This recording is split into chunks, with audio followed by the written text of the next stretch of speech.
Copyright disclaimer under Section 107 of the Copyright Act 1976. Allowance is made for fair use for purposes such as criticism, comment, news reporting, scholarship, and research. Fair use is a use permitted by copyright statute that might otherwise be infringing. Nonprofit, educational, or personal use tips the balance in favor of fair use.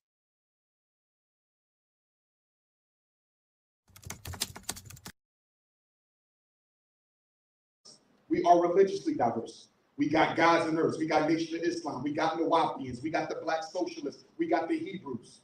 You see, we got Christians. We got Sunni Muslims. Here's my thing. Diversity is not a problem. It should be embraced as a strength. We don't have to agree on everything. We just have to agree on certain things. Because no matter what you believe, we all know the police are a problem. We all know the schools are a problem. We all know that having hospitals are a problem. Let's unite around the purpose of building Black Wall Street in Flint, Michigan. And let's not get too caught up on the philosophical or the symbolic things that we have. You understand? Because there's certain people who ain't going to grab RBG. There's certain people who ain't going to grab the nation's flag. There's certain people who ain't going to grab the Hebrew flag. There's certain people who ain't going to grab the Gaza or Nawapian flag. And that's okay. We don't have to agree on everything. We just have to agree on certain things. At the end of the day, somebody who is sincerely committed to African people, it don't matter what flag you fly, because we're going to unite anyway. It don't matter what flag he pledges allegiance to. If he's serious about solving our problems, me and him could work, even if the religion is different, even if the political ideology is different. So for me, I would rather organize with a Bible-carrying, politically unconscious Christian who cares, before I organize with a bunch of fake woke Negroes on YouTube who don't want to do nothing but fight and argue. So let us find the right people. Find the right people. When I go looking for people to work with, I don't just look for Pan-Africans. I look for anybody of any persuasion, of any creed, of any religion who wants to see Black people do better. That's my criteria. And with that being said, we got Yes, sir. Sister Audrey Muhammad on here, Flint City activist, Flint City community leader. What more can I say? How you doing, sister? I'm doing wonderful, sir. How are you? School. I'm on the library board. Go ahead, tell me where you go to every tell me all your credentials, sister. Go ahead. Yeah, I'm on the library board around here. We're doing a lot of work around here. I'm a occupational therapist, been a therapist for 22 years and practicing every setting across the board, from nursing homes to the schools, to the home care, to the hospitals, outpatient, you name it, I've done it. What else have I done around here? Was out there in the beginning with the water, with the water crisis, helping to pass out water, finding the needs of the people of the community. That's what we do. Like I say, Nation of Islam, been there. I was born in the nation, came and joined myself in 1983. I've been in the nation, a registered member of the Nation of Islam for 40 years. Yep, for 40 years. I know my secret is I joined the nation when I was in kindergarten. No, I'm just kidding. Well, hey, guess what? That's my disclaimer. Well, guess what? Yes, sir. What, sister? You just answered my first question. That was my first question. How long have you been a Muslim? How long were you born a Muslim? How long you been in the Nation of Islam? You know, so you just answered that about me answering. Yes, sir. My parents joined the nation and met. They both joined the nation in the late 1950s, mid to late 1950s, and so like we all was raised up in Islam. Me and my sisters and my siblings, and then with the fall in 75 or prior to 75, we stopped going for a while. Found our way back, and being a young adult, kind of had my turbulence a little bit. Now I won't tell anybody I didn't have turbulence like anybody else, but I've been here working hard and diligently for over 20 years now.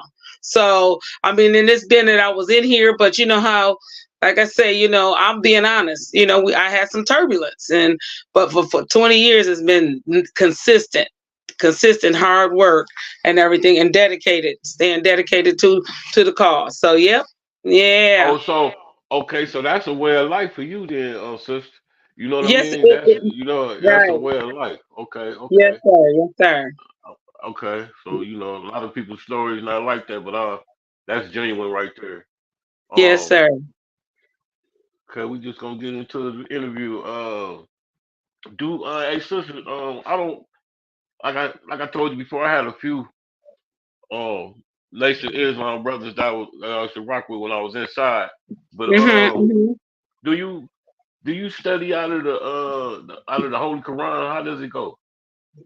Yep, we read and study out of the Holy Quran, but we also read and study the Bible because a lot of Okay, the scriptures kind of they correlate with one another. But one thing that we like to talk about is how can I talk to a person who doesn't practice Islam and be able to communicate with them, especially on a higher plane. Trying to bring them and swoop them to God and making sure we do it if I don't even know and can't read and comprehend the Bible too.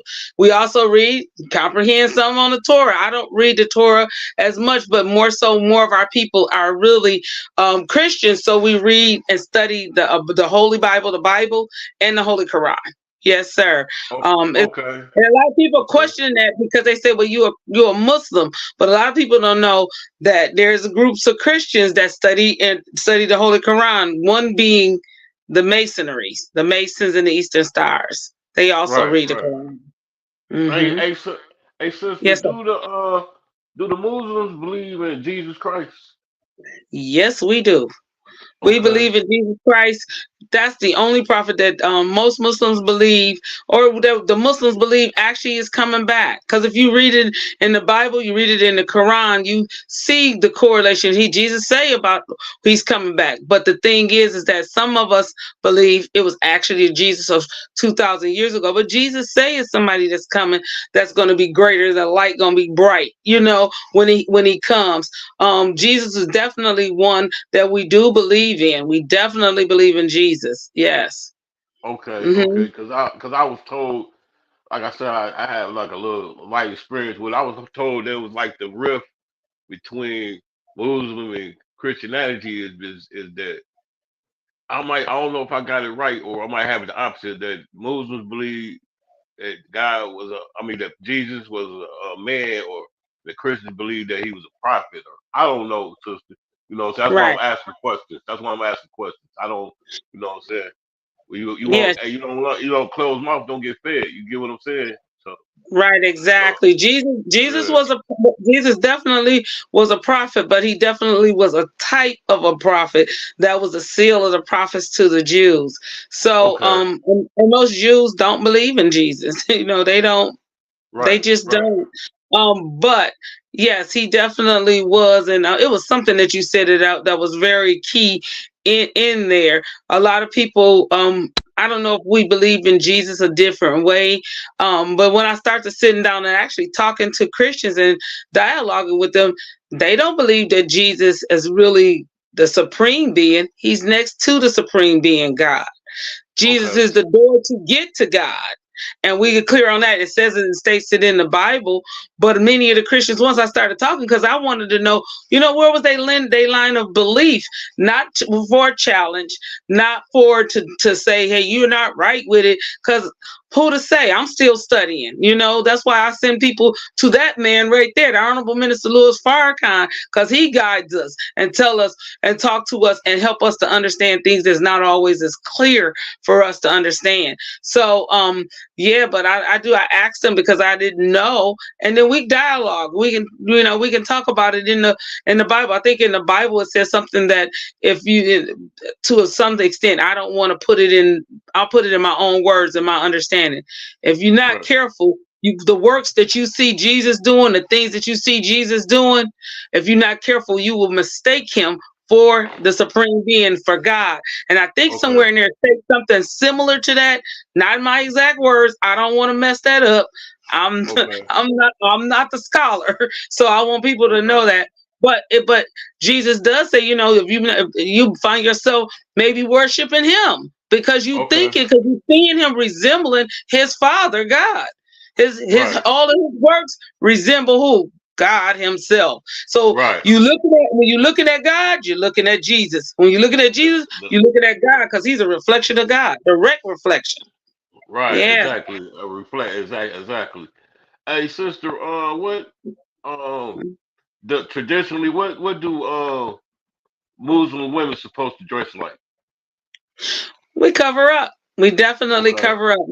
Now, I've heard different things about the different dress. Now, the Muslims in the Nation of Islam, this is what we typically wear, which we call a holy headpiece. This holy headpiece, when it's taken off, it's got a straight edge almost across the top, just a little contour for right here in the front part of our forehead, but it's basically across and then it's round like a moon. So our headpiece represent the moon, but as you can see, a little pleat here because I took it and pinned it in the back.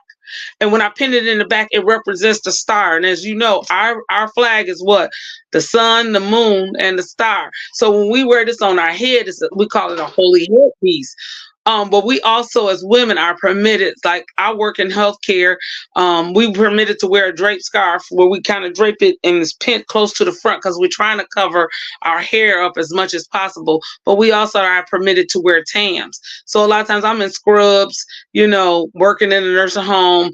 I don't want this headpiece swinging or touching stuff that's going to get it nasty and contaminated. So if I wear a tam on my head with my hair in the back and a ponytail or in a bun in the back, then I'm wearing exactly what it is that we have permission to wear with the holy hair coverings.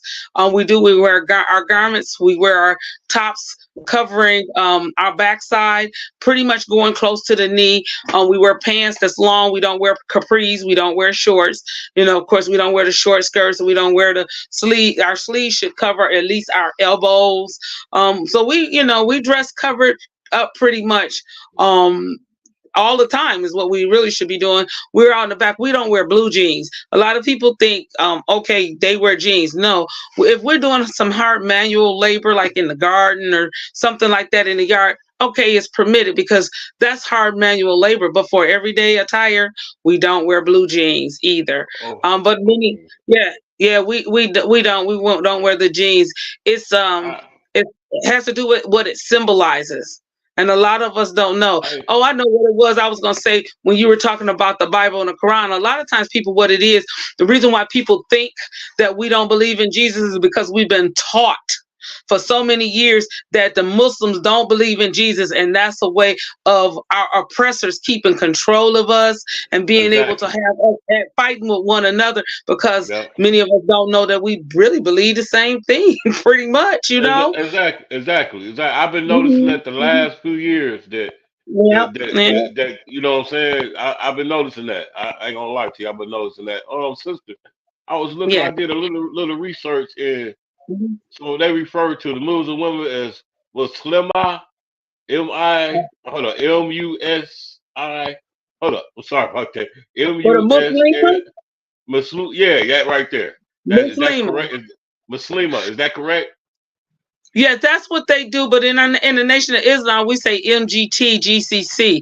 And we shorten it by saying MGT, which stands for Muslim Girls Training and General Civilization Class. And the MGT, well, the reason why we call it that is because the MGT, we have classes. We have weekly classes. Like the brothers have weekly classes because we're constantly learning how to better ourselves. And in our weekly class, in our Muslim training, we learn how to keep house, cook, sew, take care of our children, rear our children, take care of our husbands, and in general, act at home and abroad. So a lot of times we'll say we learn in the 7 units.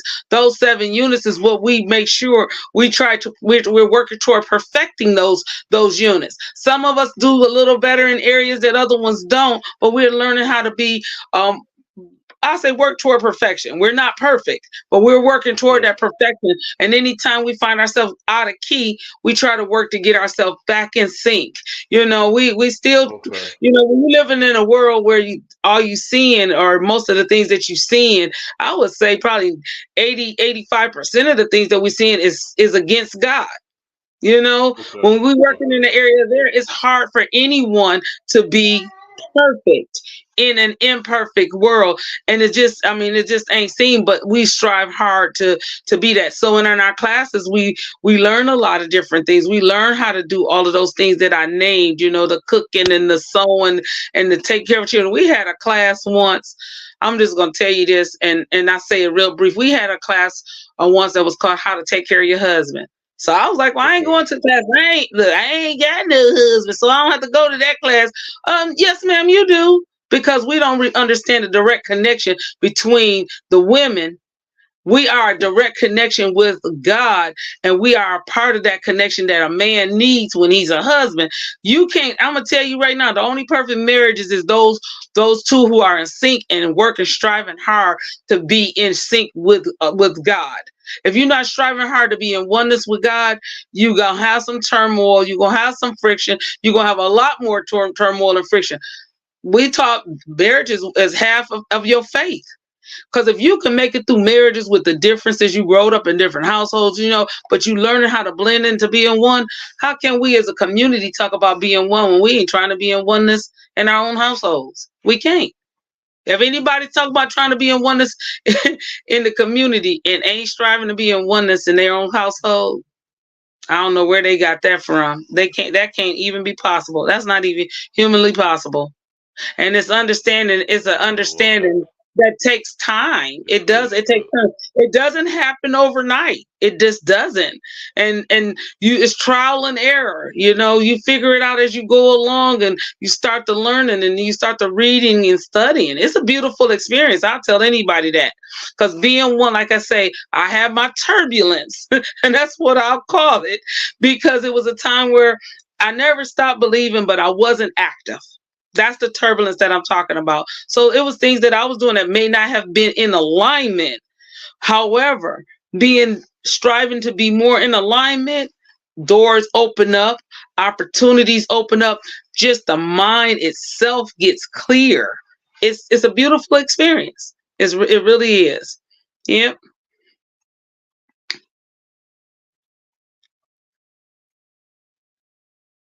I'm loving that video in the background. Can you hear me, sister?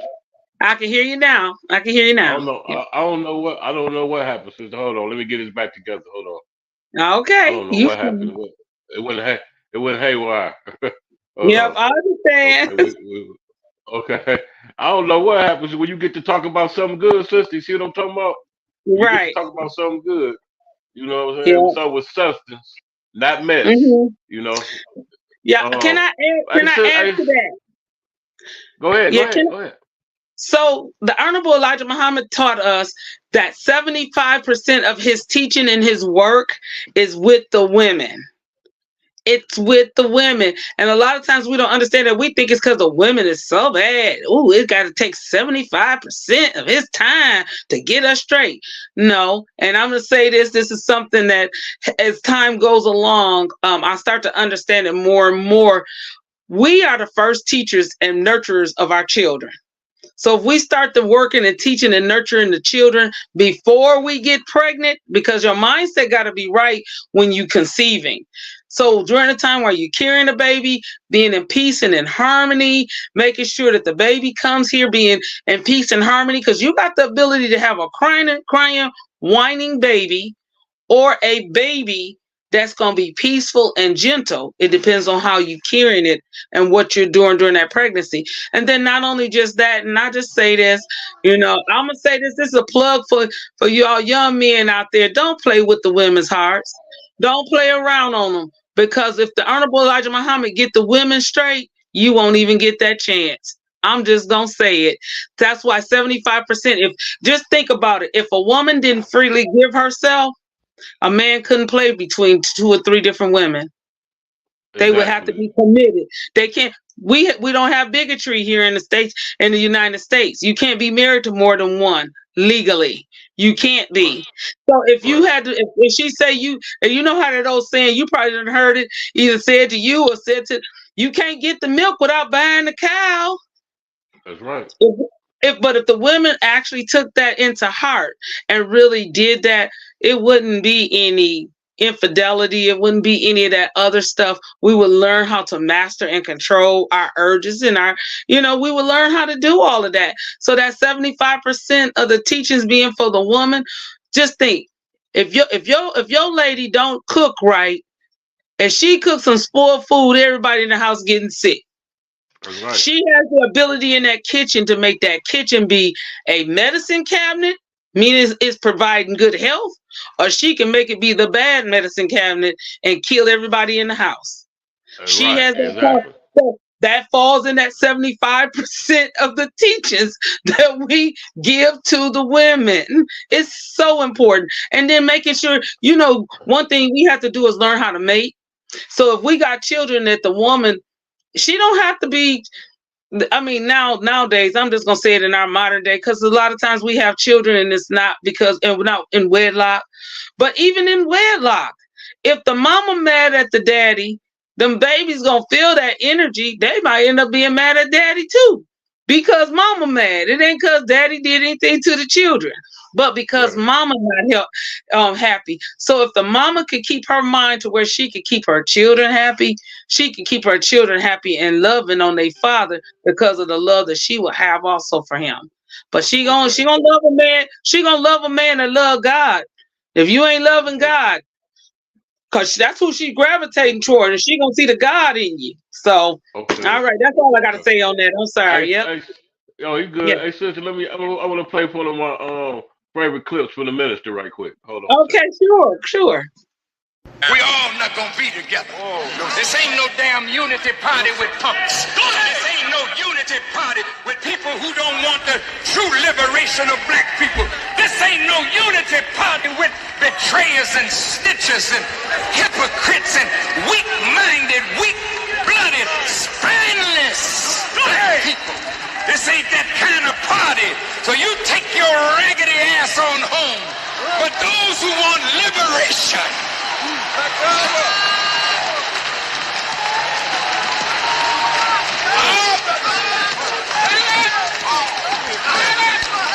those who want to see black people really free at last.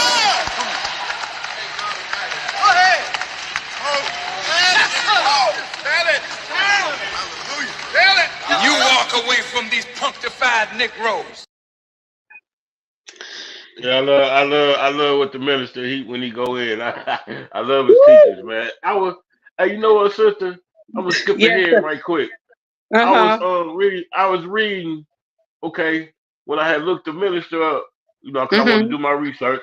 I told you I was gonna do my research, and they got the minister listed saying he's hold on. I want to say it right. Hold on, let me pull up. Denounced.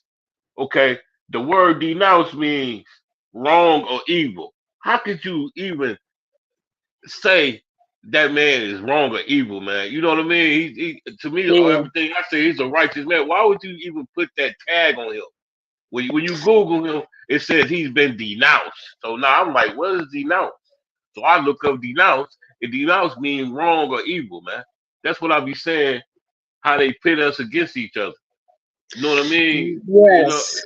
Why would they call that man, that great man, denounce? You know what I'm saying? That's bull. That's And some bull crap. he just exudes love always, all the time. But you have to look at who the author of saying that. Right. How is it benefiting them by saying Right. that?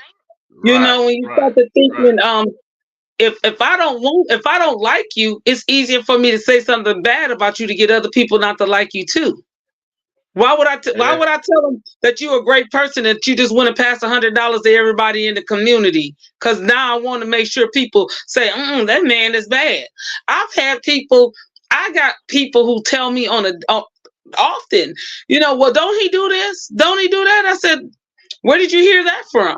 See, I already know it when they saying it to me. I already done heard it, because everything that's being said bad about him, he makes sure that we know what it is that's being said about him. Because how am I going to be able to defend it if I don't know what is being said and be able to have up a defense for it? Most of the time, I say, let me send you to this lecture by the Honorable Minister Louis Farrakhan, and you listen and hear it for yourself. You tell me where in that speech he gave any hate.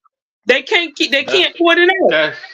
That's what I be saying, sister. That like goes in everyday life too. Like, Yes. how can you not like somebody that you don't know? I'm gonna not like somebody because for example, sister, you don't like this person. That's not right, because I gotta give them their fair chance. because sister said he wasn't right, I gotta see myself. I mean, Right, I exactly. would believe you, or I would take heed from you. But far as if I'm not gonna like this person, they gotta actually do something to me personally. So You get what I'm saying? right, right. And You know what I'm you read it in the Bible. It tell you saying? against that. Yeah, that's that Flint. I call it the Flint Me Too syndrome. You know what I mean? Because I know it's a bunch of people, sister, that don't like me. They don't even know me. You know what I mean? They They don't know even of know me. you. They know of me. They don't even know me. They ain't even never breathed the plain air I breathe. Right, You know what I'm saying? exactly. But I think that's the most weakest trait in the world is to not like someone and you don't even know 'em. You know what I mean? You know, You it's know what I'm so saying? crazy you say that, but in the Bible, don't it tell us how can you hate your brother that you see? How do you love God that you don't have never seen, and hate your brother that you see every day? How Yeah, can yeah. you? You got a How, point how, there. how can you? You don't. You don't. I mean, we know God is real because we done experienced what God has given us. But do we really know that he's, what is his tangibility? Is he tangible? Is he something that you can touch? Is it something that you can feel? Many people say, I feel a spirit. But if he was a spirit, why didn't he come to us? Why didn't he go and save spirits? Because if he said, if you, he let you know, he come to you because who you are. He gonna come the same as you. I mean, Hey, we read it all the time, and that's interesting. That's why I say listen to if anybody listen to this lecture this weekend, go back and listen to past Savior's Day because it's the birth anniversary of Master Fard Muhammad, who is the one who brought the teachings and taught the Honorable Elijah Muhammad. He's the one in the 1930s who made himself known. He had been here back and forth into the United States before that, but he made himself known in 1930, and he taught the Honorable and, Elijah Muhammad. and who was that sister? Who was that? Who was Master, that you talking about? Master Fard Muhammad, that's the Savior. That is Okay, our Savior. His okay, birth anniversary is February the 26th, which is Monday. But because of our work okay. schedule, we're celebrating it all weekend long. And then guess what? Right. Monday, I'll be celebrating it at home with my family. I will be Hey, sis. celebrating 7 in. Hey, Yes. hey, sister. When do actually do the nation have services? I know when I was locked inside, it was on Fridays. When is Yep. the actual services for the nation on So Fridays? for, no, Sundays is the main day, but Friday is actually the holy day for Muslims. Because it's when Okay, we call it Salat Juma. We have the midday services on Fridays. So some of the mosques and some of the smaller mosques and study groups, like here in Flint, we don't exactly have the services on that day, but you could tune in if you go to NOI.org. You can tune into the Juma services on Friday. We also have, but we have services on Sunday. So our yeah, Sunday Juma, services. And that's because yeah, you're in Atlanta Caesar. When you're in Atlanta Caesar, you render Caesar under Caesar what's due to Caesar. So because of our work schedules and things like that, and let me put it like this: on Fridays, we do our services, but the okay, people who we're trying to capture and to teach, they working all day Friday. So okay, those services is good for us, but what good is it doing to our guests who can't get off from work? So we have a okay, service that's on Sunday that's for them, and okay, that's at 11 o'clock in the morning. Our time is okay, 10 o'clock Central Standard Time if you want to tune in online, because they have the services showing every Sunday from Chicago, and then we have services here in Flint. And you have okay, services in all the different cities at around, you can check because the time may vary between 11 and 10 o'clock, depending on what region of the okay, country you're in. Then we also have the brothers have a class on Monday evening. That time may vary depending on what their assignment is for their class. Then we have services on Wednesday and Friday night at 7:30, which we consider to be a study group. That's when we go into different things. And like we're studying on Friday night, the self-improvement series, and so we're on the one that's talking about the hypocrites, because you got to be able to recognize a hypocrite. Not, I'm gonna put it like this: we know we got a lot of hypocrites, as you say, here in Flint, that they not necessarily in the church or the mosque, but they in city government, they're in community activists. You got to be careful the ones that's knocking on your door, because everybody not coming to the door to knock because they want to really seriously help. So we have those services where we start to breaking down different things in the mosque from 7:30 to 9 on Wednesday and Friday night, then Saturday morning at 9 o'clock. And right now we're traveling to Detroit every Saturday for class, but we do classes down there, and our new people who come in through like an orientation, so they can decide if this is the next step that they really want to do in life. So we don't force it on you. We try to give people the chance and opportunity, but we want to make sure we introduce you to what it is our way of life is, and that's done through that orientation class. You get a chance to ask questions. We have sisters who kind of they see you through a process, so it's really a great experience. I actually have read the whole orientation manual, which sometimes, like I say, I've been in here for a while. I have to go back and review so I can remember to make sure I'm doing what the basics are and what's right. But so that's when we pretty much have our meetings and stuff. But Friday is the main is the Muslims' holy day. That is our holy day. Okay. All right. Yeah. Hey, sis, I want to say something real quick. I want to start with my brother, Dre All Day. Y'all know it was Dre All Day. That's my sandbox guy. We grew up in Amy Jo projects together. That's my guy. That's my guy. Look, that's my when I tell you sandbox, we playing on the sandbox. That's my guy. Okay, got you. Yep, Andre. Yes. He a good nation, brother. And and I met what I keep saying inside when I was in prison. I met this guy. Good brother, man, for the nation. Changed my life. Named Joseph X, man. He rest in peace. Great brother, man. We used to work out together. He not only did he help my body, he helped my mind. He gave me some great teachings, man. And, I just want to shout them two out. Personally, brothers that I know. You know what I mean? From the nation, people always want to give the nation a bad rap or all that, man. It's some great, good brothers, genuine brothers and sisters in the nation. I just want to say that. You know. Yes, it is. You know it is. And sister, what does Savior Day mean to you? What does it to you? You know. Oh my goodness. So I'm hearing. I know we're sold out. 16,000 people plus we're expecting for Savior's Day. It's one of the greatest celebrations. I look forward to it. I'm talking about literally the day when the services and the convention is over. Many of us are starting to think and plan already for the next year, which will happen every year in February. It's always usually the last weekend in February. We call it the crowning event of Black History Month. And I look forward to it. You know, that's the time of year that we come together. We have all of the vending. We have plenary sessions where we learn how to go home and do things that's going to help us better in our community. We also always hearing that dynamic lecture on that Sunday. I think it's only been maybe once or twice that the Honorable Minister Louis Farrakhan did not give the lecture. It was Brother Ishmael that helped deliver for him. It was because of health reasons. But he gave it, and he gave what the minister wanted him to give. You know, it just always is such a beautiful experience. You see the title this year. You see, I mean, who want to miss out on knowing what the minister have to say about the war in the Middle East? Everybody is wondering, where is this war going? But the Honorable Minister Louis Farrakhan told us last year that the war of Armageddon had already begun.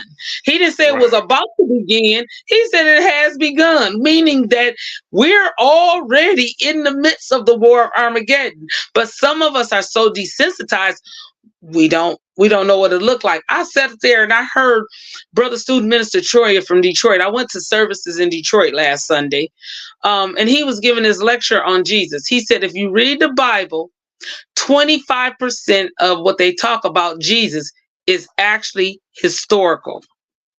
It's true. It's factual as what happened.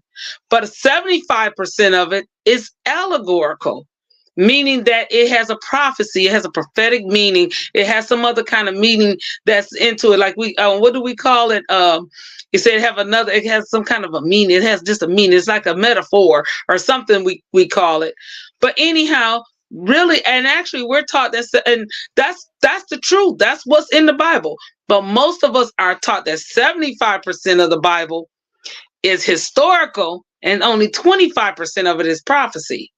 And as Brother Student Mr. Ted pointed out that day, he said that's how Jesus can be walking in our midst and we won't recognize him because we don't believe that he's coming to us right now. We believe he was only back then, 2,000 years ago. And when he comes back, he's only coming back on Rapture Day. But many of us don't know we're living in the rapture right now. Look at all the illnesses and the sicknesses and things that's out here. You think those things, I mean, the violence, look at everything that's happening. I lost a relative, to gun violence this week. Right. I mean, yeah. So, I mean, those are all part of the raptures. Everybody is not going to make it. It depends on how we're living our life and what we're doing. Are you eating to live? Those great books that's given to us by the Honorable Elijah Muhammad that he wrote, telling us food we couldn't eat. I'm going to be honest with you. It's some of the food that's in there we can't eat. I was eating it. I didn't know. And then I found out, because we're studying that in our class, I ain't supposed to be eating that. Many people don't know kale is really not good for you. They don't know that. Kale is not good for you. Oh, wow. See what I mean? We don't know. We ignorant to something. We don't know. You know what else? You know what else I found out wasn't good for us to eat? Romaine lettuce. Romaine lettuce. And you got to remember, we're dealing with people who are not necessarily pro-life. And they'll tell us iceberg lettuce don't have no nutritional value. Eat the romaine lettuce. Romaine lettuce has in it the same thing. What is it? Tryptophan, whatever they call it. That stuff that's in the turkey. Remember how on Thanksgiving Day you eat turkey and then you want to fall asleep? Yeah. We call it. We call it the other name. We call it that other name. We call it the itis. We call it the itis. Yeah. Right. Yeah. Well, guess what? The same stuff, and that's a drug. It's a sedative drug. It's also in romaine lettuce. Look it up. And it has the kale. It has to do with the way that it's digested. It does have good nutritional value, but if it's tearing up your stomach while you're eating it, it's not good. They tell us to eat peanuts and nuts because it gives you all this energy. But nuts, truthfully, if you eat nuts, if you don't have them ground up finely, and still even then, sand can cut you too. It's just a matter of and it's fine too. Peanuts is the same exact way. So when we eating peanut butter, we don't realize that we taking these things in, and it finally cuts up your intestines. Okay. At first I was just like, okay, we ain't supposed to eat peanut butter, but I didn't know. That's as a child. I mean, I didn't eat peanut butter. And then as I got older, like I said, we had kind of moved away from the nation, and we never went back to eating pork, but we started eating some of the other stuff, and I was eating peanut butter, and I'm thinking like, what's wrong with eating peanut butter? It gives you energy. Yeah, but it cuts up your intestines too, and a lot of us don't know that. It also releases a hormone or an oil or something, a nutrition that messes with the thyroid gland, and people didn't know that either. Okay. Yeah, so it's quite a few different things. I gotta give you a How to Eat to Live book. I gotta give. Okay. I'm over there when I come back from Savior's Day. I promise I'm gonna have you How to Eat to Live book 1 and book 2 for you. Okay, sister. Hey, sister. This man on the screen right here. I already know how you feel about the minister. All right, with that it goes. There's no secret how you feel about the minister. So how do you feel about the Honorable Elijah Muhammad? What does he mean to you and the nation? To be honest with you, I love him even more than I love the minister. And I tell you why. Because he's the teacher. He's the one who taught the minister. I would say, if I say I loved him more than the minister, I would say it would be probably a degree more. So you got a whole circle of 360 degrees, just a degree more, because I know what he means to us, and I know what he means to the Honorable Minister Louis Farrakhan. So that's the only reason why I would say that I know what the job he had. You know, you talk about a man who only had a 3rd grade education. People didn't know that. So if you listen to some of his speaking, a lot of times people say he don't speak grammatically correct. He don't know how to talk, and that pisses me off when I see people make fun and mockery of folks on social media. Hey sister, Yes, that's sir. me. That's me all day long. I got 2 degrees, and they say I talk like I'm from the country. I mispronounce words and all. So I feel everything you said on that. I feel you on that one. That is so horrible to say that, or to make mockery of someone because they don't speak like you, they don't look like you think they should look. That's not good. And I've been hearing it probably even more so lately. You know, we talk about some of the things. Now, I have said some things about something might not be right there because of the way they say things. But me as an occupational therapist, and I worked with special education, and I worked with children in the schools, I almost can picture or pick out even an adult who probably had some difficulties coming through school in order to get to where they're at. They probably graduated with a low reading level. But I'm not saying it to make mockery of them. I'm like, because it's a couple of people. I'm like, can y'all even understand what they're saying? It's like they're mumbling. Like they probably was smart in school and they missed out on getting speech therapy because they was able to mask it and make it through. You know, I have a daughter that have pica, what they call pica. She eats inedible objects.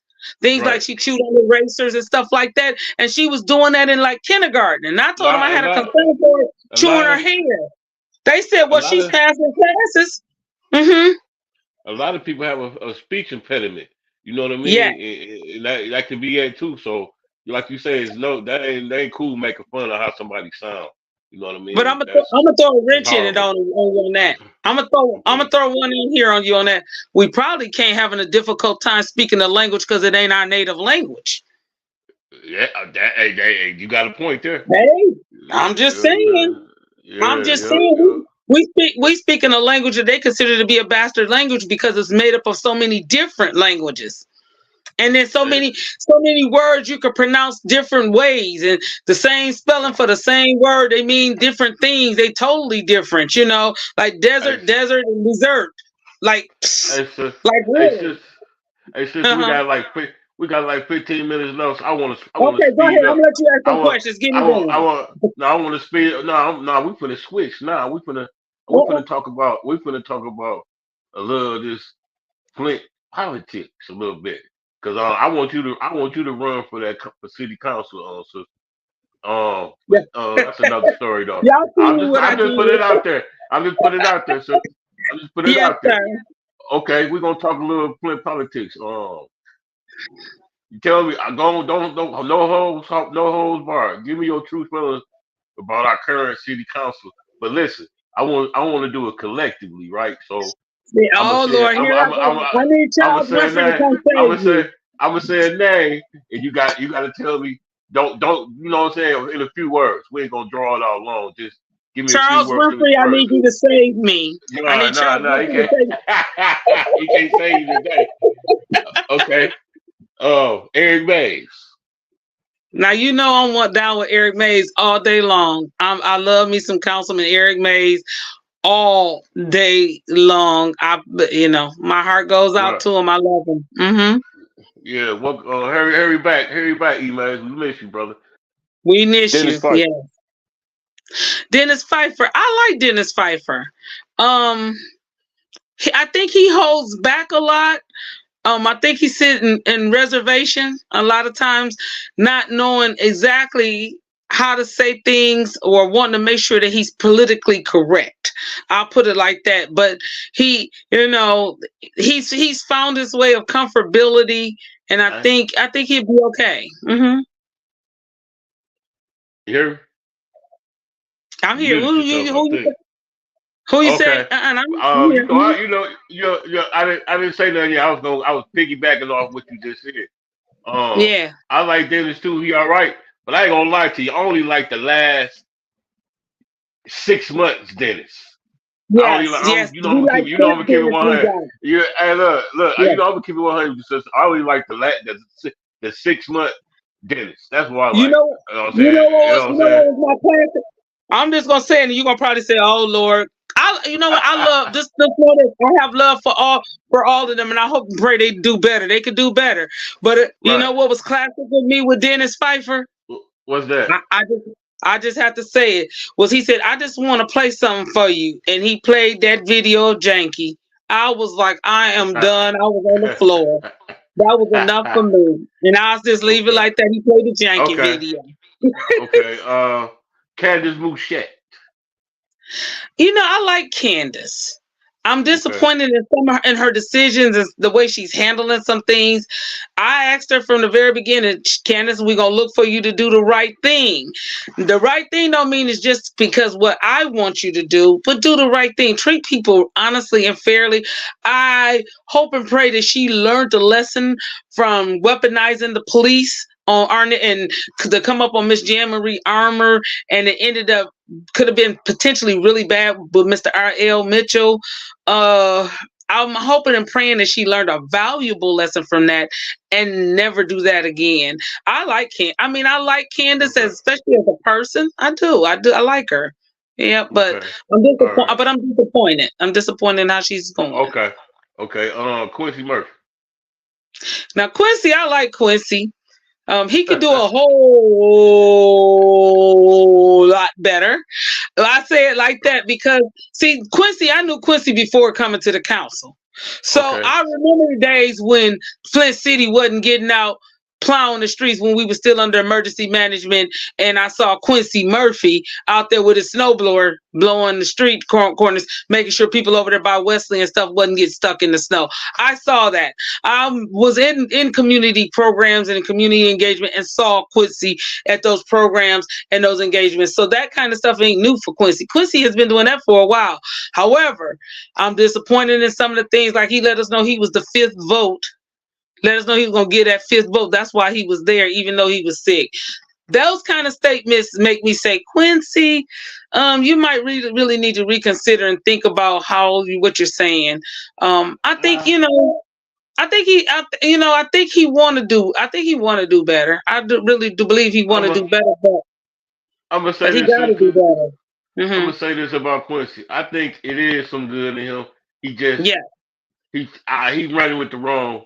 I just put it like that. I think it could be some good, Quincy. You know what I mean? Yeah. But we running with the wrong out. We run with the wrong one. That's all. Yup, there you go. Judy Preston. See, I don't know Judy. Now, hold on. So let me rephrase it. Anti-shotgun Judy Preston. You talking about the one that went home and get her gun for us and lied on us? Anti-shotgun Judy Preston. When I get up in those meetings, I say it straight from my heart. Judy, you lied to M Live. You claimed that me and Gina Luster was out in the hallway badgering you.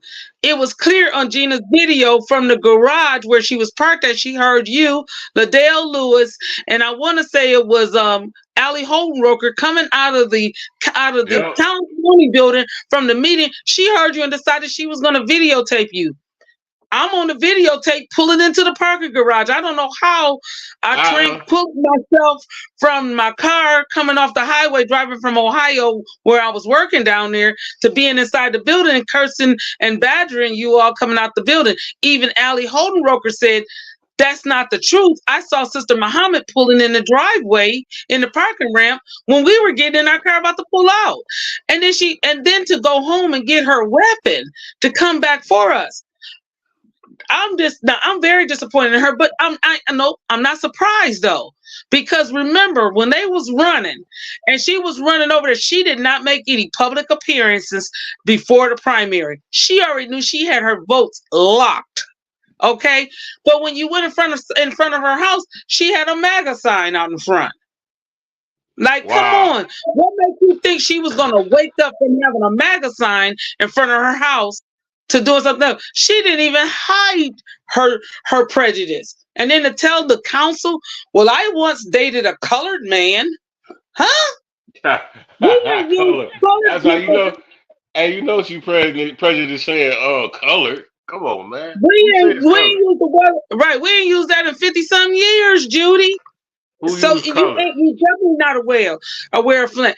I like Jerry Winfrey Carter. I do. I really like her. You already know that was my next one. Yup, Jerry Whippy Carter. Oh, I thought I you had think said her name. I missed it. I no, thought you had said her no, name. that was Okay. next. That was next. That was next. And you know Yeah. what? Out of all 9, I mean, Mhm. it ain't no secret. E Mays, that's my man in the 50 grand. That's my guy. But Right. Right. out of all 9, I think Jerry Winfrey Carter is the most genuine one out of all of them. That's Yes. just how I feel about it. That's just how I feel about it. You know what I mean? Well, I ain't got it's she's a no, you know what I literacy.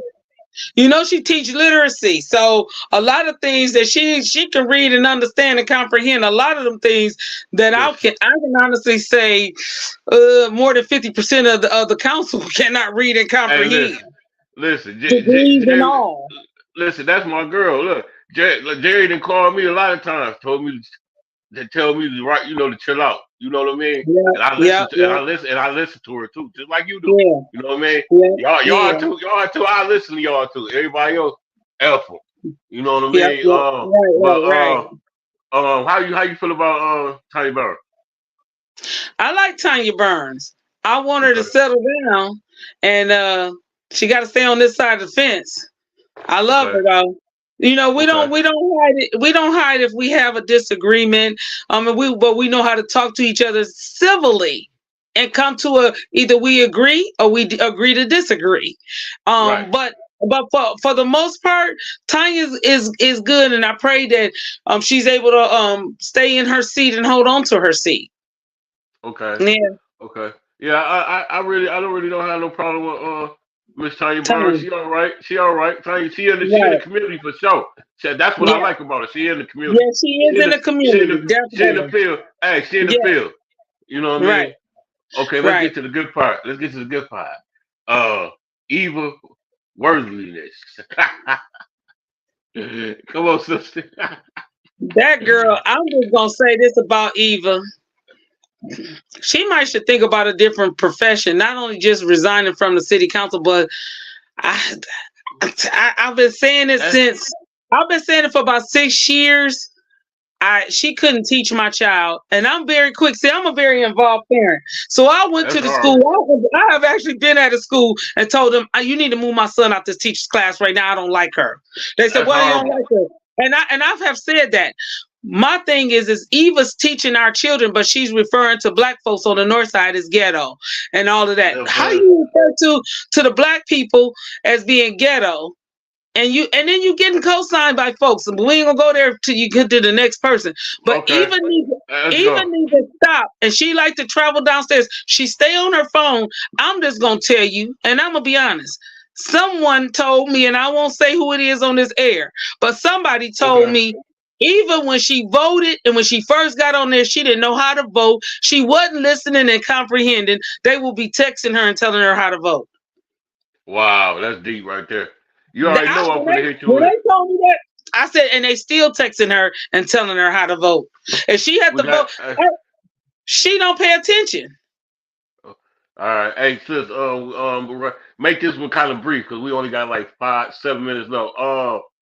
Liddell Lewis, you already know. I say the best for last for you. Okay, we're gonna let you just pass by. We're gonna let you pass by that one. She my council person, and I haven't seen the work.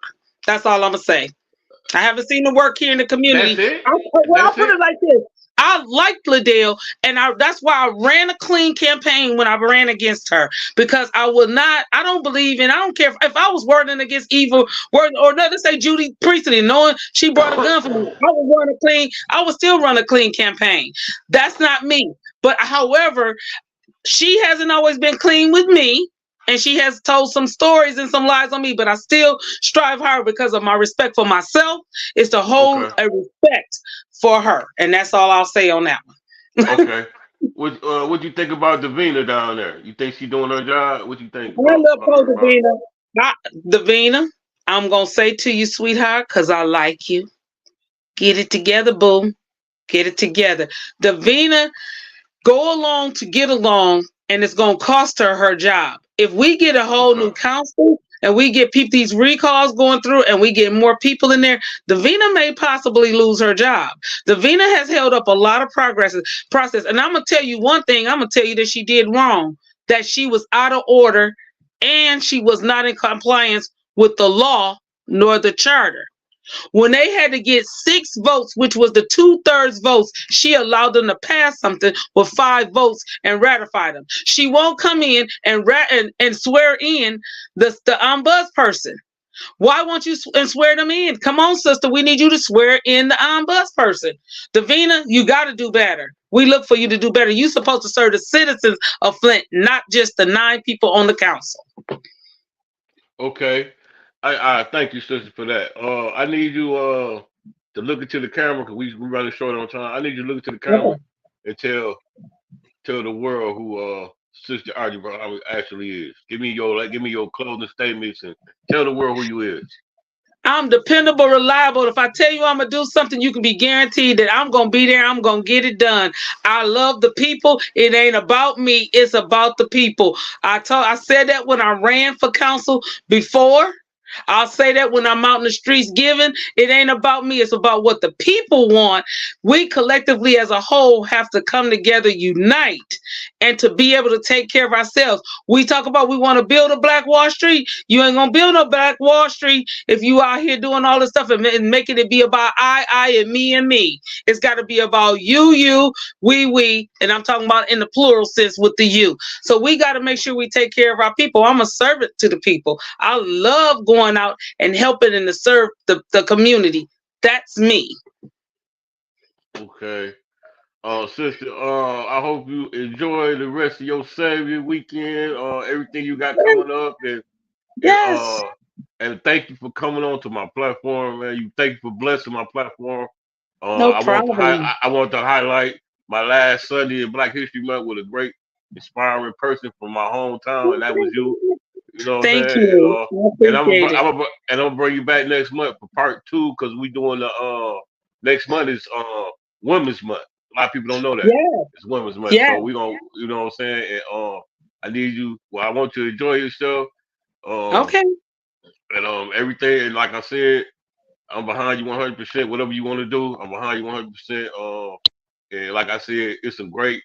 I know a few great Nation of Islam brothers and sisters, and I'm rocking with them. If I was going, I was just joke. I was like, I'm not coming home to my mama and telling my name is Terrence Akbar. Something, you know, I was talking shit. But if I was gonna be anything, if I was gonna be anything, it would be in the Nation. You know what I'm saying? That flat out. I would be a Sunni Muslim. I would be a more, no disrespect. I wouldn't be no Moorish American, but I would be in the Nation. If I was gonna be anything, you know what I'm saying? I had some great experience with them brothers, man.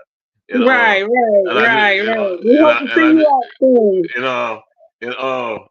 Like I say, enjoy yourself, sister. Have a great holiday weekend. Okay. And I'll be talking at you soon. Okay. Oh yeah, thanks, sister. Oh yeah, sister. Oh yeah, sister. Oh yeah, sister. And you the only one supporting my book. Really? So-called folks, you know what I'm saying? It's not, you're not the only one, but you're the only one that I interact with. You get what I'm saying? Yeah. On a daily basis, they supported my book, and I want to tell you this on air, and thank you. And there's another thing I gotta say. I ain't got nothing. We running short on time. We might go off in the middle, but listen, I ain't got nothing against nobody. 2024, 2023 is left where it's at. I ain't got nothing against nobody. Right. And I mean against nobody. It is what it is. And let's move on. And that's what it is. That's what I had to announce. I ain't got no malice in my heart against nobody. And I mean that. And shout out to Trevor, man. Get well, Trevor. You know what I'm saying? Yeah. You know what I'm saying? All right. I'm out of here, sister. Peace. Okay. Take care. Peace.